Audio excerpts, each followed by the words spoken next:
Ki meaning nei chingmut ki bangi day bantim. English to Khasi. Family kamut ki bahayeng hasam. Parents kamut ki kmekikpa. Father kamut upa.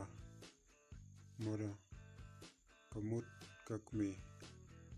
Son kamut ukun. Doctor kamut kakon.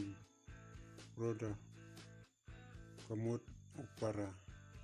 Sister kamut kapara ne kong. Husband kamut ulok. Wife kamut katinga.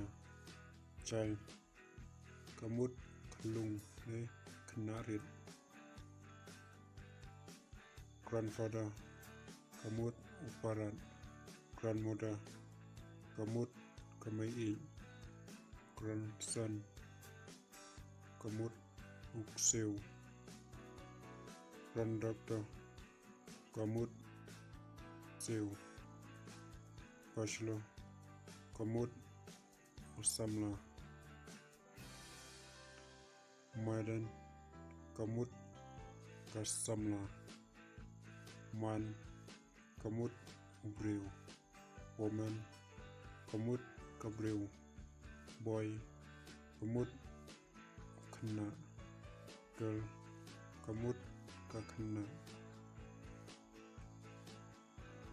Aunt auntie kamut kanya ni nyakha.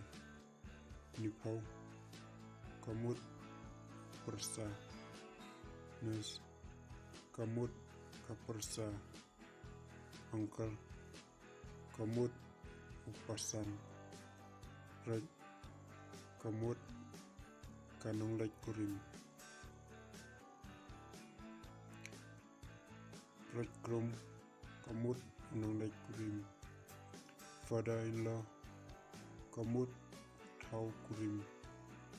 Mother-in-law kamut kakiau kurim.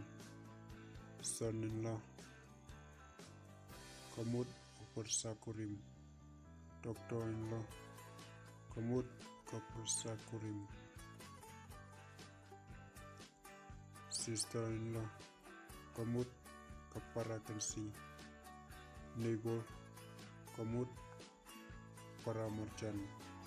Relative kamut bahayeng.